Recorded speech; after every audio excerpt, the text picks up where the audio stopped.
Hello everyone and welcome back, or welcome if you're new here. My name is Matt, and in today's video we're gonna be talking about some plants that I struggle with. I have 5 plants on my list that I really love. All of these plants are amazing and have the potential to be beautiful plants, but for some reason in my care they're just floptina. They are not doing well and I am struggling with them. So I'm gonna walk you through all 5 of these plants. If that sounds good to you, grab yourself a little drink, maybe a snack, and let's get going. Number 1 on my list is the schismatoglottis silver borneo. Now this plant I think is absolutely beautiful. I love schismatoglottis. I also have a warscewiczii that's not doing that great either right now, but I find them very finicky.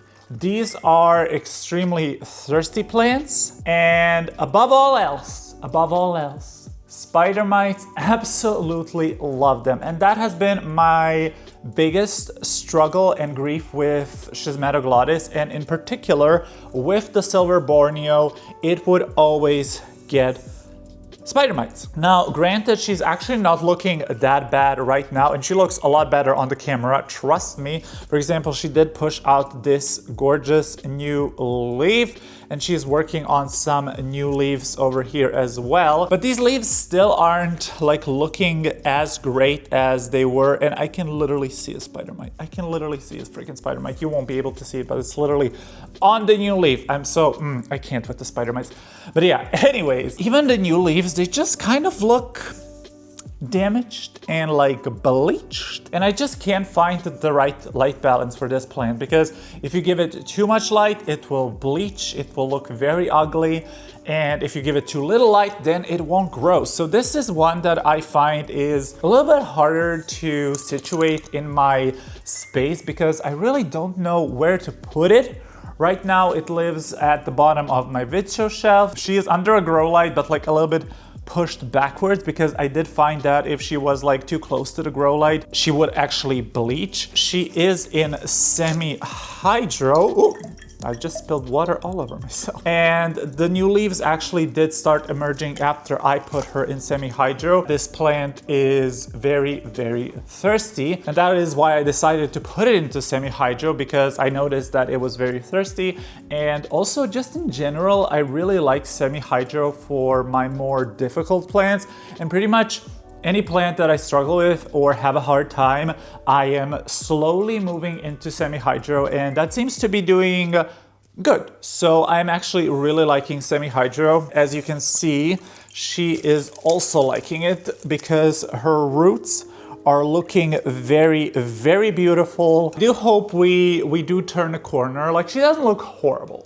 She doesn't look horrible. It's just that I struggled with this plant, and I had this plant for, I would say, over a year now, and she had really beautiful big leaves when I first got her, and now she's just kind of looking not great. I'm not gonna lie, she's not looking great, but I know the potential of this plant. I know these can have stunning, beautiful foliage, so I'm just hoping that the semi-hydro does the trick. I just hate how they get spider mites all the freaking time. The fact that they're so thirsty and that they wilt easily is definitely not good, because if you miss one watering on this guy, it'll be covered in spider mites, because spider mites love a dry environment. Yes, I absolutely love her, but she is on the struggle bus currently, but fingers crossed that we can turn a page in the near future. Next up on my list is a plant that I actually don't have right now. I mean, I do have a wet stick of it that's in my prop box, but I don't have anything really to show you, so I'm just gonna insert some pictures from Instagram, because it is the philodendron melanochrysum, or the melanochrysum, because it is truly a cry for help. I love the Milano. I think it's one of my favorite plants when it's healthy, when it's nice, when it has those elongated, lovely, dark, velvety leaves. I dream of the Milano foliage. I think it's one of the most prettiest plants out there. when it comes to foliage, but it is a bitch. It is so hard to grow. It's just such a difficult plant. Now, granted, if you have the right conditions, you know, the right light, the right humidity, I think it can be an easy plant, but like if you have great conditions, then obviously any plant is easy pretty much. But I am talking about your average household conditions, around 40 humidity. We're not all blessed with huge south-facing windows. Most of our houses usually have just small north, maybe east, sometimes west-facing windows. So most of us aren't blessed with like a ton of natural light. And I feel like the Milano is a plant that definitely needs a lot of light, but not direct light, and needs humidity, because otherwise the leaves will just get stuck and they will rip and it will look ugly. And oh my god, the Milano, it has given me so many headaches over the years. Now, I will say, once they start growing and once the leaf gets to a certain size and it gets to a certain level of maturity, it does actually get easier.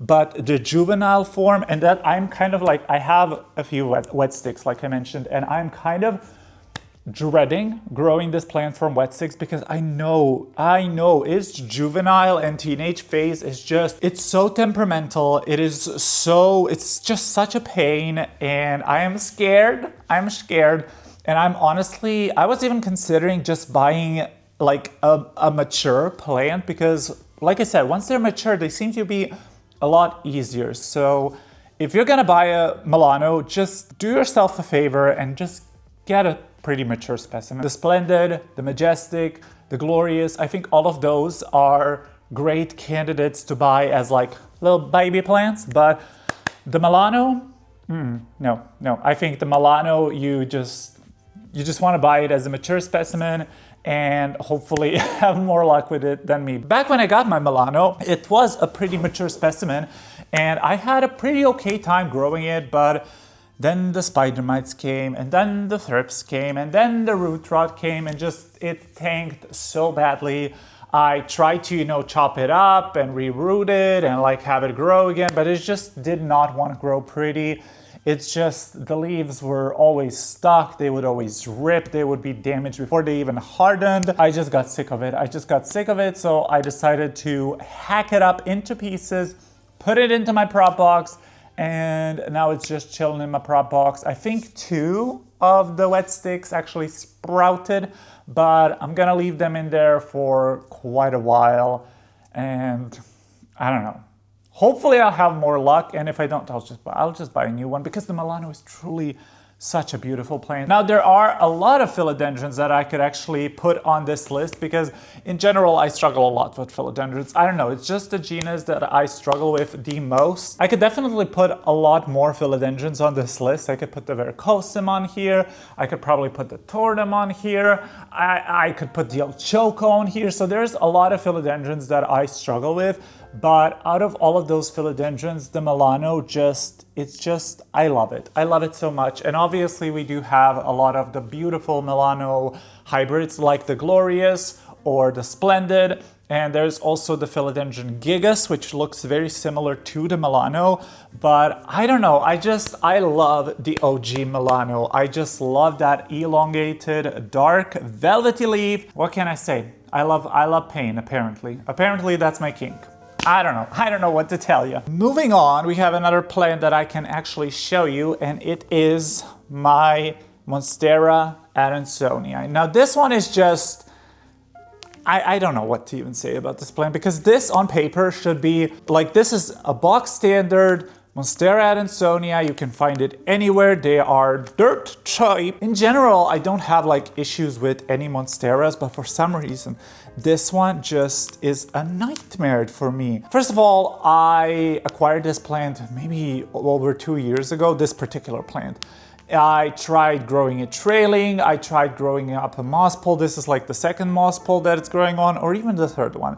And it's just never looked good. It's just never looked good. It would always get these like weird yellow spots, and I don't know what it is. It could be like, I don't see any pests. I do know that this plant did have thrips, which I'm like, it's a monstera, of course it has thrips, but like just these ugly yellow markings, I'm not here for it. Oftentimes the leaves come out like looking very mangled and janky. They often rip, and I don't know, I just don't get those really nice, beautiful leaves on this plant. I can't figure it out. I can't figure it out. I assume that obviously this would do a lot better if it had more light or better humidity, but when I used to grow this in my east-facing window, it got a good amount of like morning sunlight, and then like throughout the day, like good bright indirect light, and it hated it. It was bleached as hell. So I moved it to my north-facing window, which is like a pretty big window. It has no like obstruction, so it has a clear view of the sky. So although it is northern facing, it's still like a pretty bright spot. I don't know, she's just, I don't know, she's just doing good, but considering that this is such a common, basic, easy care plant, I just would expect it to be a lot better. And I have grown this for quite a while, and it's still like just a small juvenile thing. I do actually want to repot her because she is quite rooted into her substrate. And also I do want to change this wire moss pole to a closed back plastic one. That is one of my goals for 2025, and hopefully once I do those changes, maybe this plant will start doing better, because again, I love the adansonii. I love seeing those big leaves in other people's collections. Obviously, we all know Sydney Plant Guy has a huge one. Plant by Melissa also has a big adansonii, and I want one. I really want one. I think this is such a cool plant with the holes. I mean, I don't have to explain to you a monstera adansonii. We all know what a monstera adansonii is. I just wish mine was prettier. That's my struggle with this plant, and I hope that she will get her shit together and that she will start growing better in the upcoming growing season. We are so close. I can literally taste the growing season, and I know it's still January. Well, I think this video might go up in February. I'm not sure, but no, it'll come up in January. I don't know if you're the same, but ever since the pandemic, time is a concept I do not understand. Like most of the time, I don't even know what day it is. So yeah, but I know we're still in January, but we are approaching February, and that means we're close to March, and that means we're close to another growing season. And I'm just so excited to see what my plants will do in the new growing season. And I hope this will be one that will start thriving. The next one is also one that I can't really show you because it's another prop box situation, and that is my calathea warscewiczii. Now, before I say anything, it is a calathea, and we all know calatheas. We all know that they're finicky divas. We all know that they are known for being difficult. We all know that they are humidity-loving girlies. And we just know that they are not the easiest plant. That being said, I think the calathea warscewiczii is one of the most beautiful plants ever. Like, it's just the texture of it. If you never touched a calathea warscewiczii, it's called the velvet jungle, I believe, calathea. But yeah, if you never touched one, it is so soft. It has that micro fuzz. It feels, it's like, it's different than like velvet philodendrons because it's a lot softer and like it's more fuzzy. It's kind of like, it's similar to like a fuzzy Hoya, let's say. And I love the texture of those leaves. They are so beautiful. I love the striking venation, the way they grow. It's just such a lovely, stunning plant, but it is one that, boy oh boy, did I struggle with that plant. I got mine as a pretty large, beautiful specimen, and it was majestic, and it grew so well, it grew so beautifully, and then it decided to flower. That's when shit hit the fan, okay? I don't know why, but sometimes when plants, in particular calatheas or alocasias, flower, they just, I guess it just takes up so much of their energy that they just, go downhill. It's a crash and burn kind of situation. and I don't know, but that plant bloomed. It was so miserable. It lost all of its leaves. It started putting out it had like pretty huge leaves, and then it started putting out super tiny ones. It started putting out a lot of like offshoots, so I basically removed those, tried to like regrow it, have it nice again, but unfortunately it never really was looking good. It always looked kind of janky and mangled.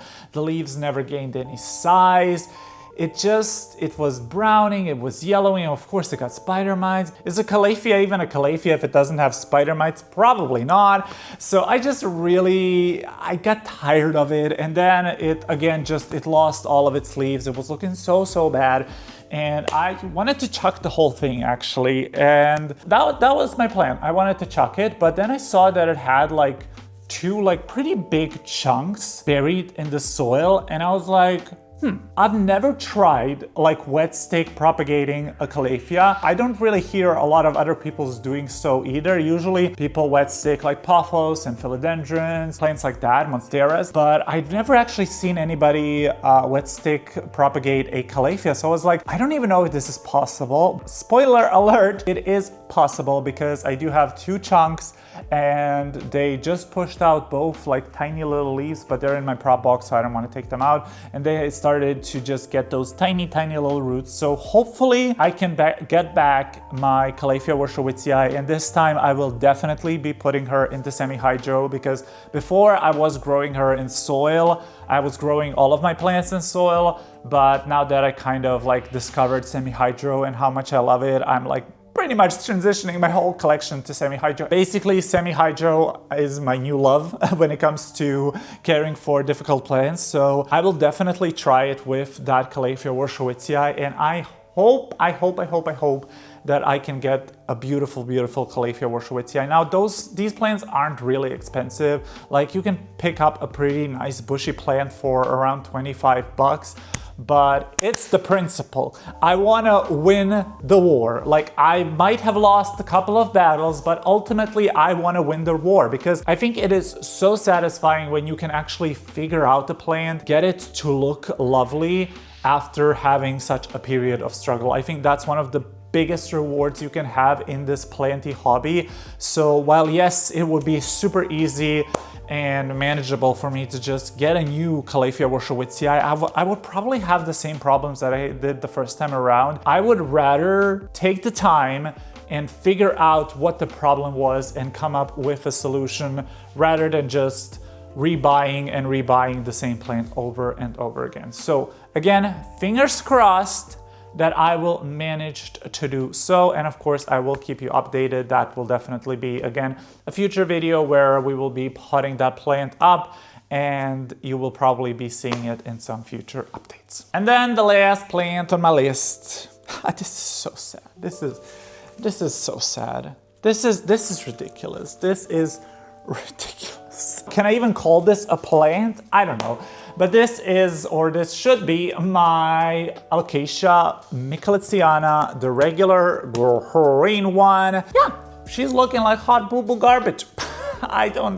This plant I struggle with so much, which is so funny because I have the fry deck. You can see my fry deck over there, and it is massive. I love my fry deck. Like, look at this leaf. It is absolutely gorgeous. It grows like a beast. It's literally working on a new leaf as we speak, and I have no issues with that plant. However, the regular green one, for some reason, is nothing but trouble. Like this plant, this is the naughty sibling. This is the one that always causes issues. This is the one that stays out late. This is the one that drinks and smokes and yells at me all the time, and I am not here for it, okay? This is another one that's in semi-hydro, because this plant, again, I had this plant for a while. It never looked it never looked good.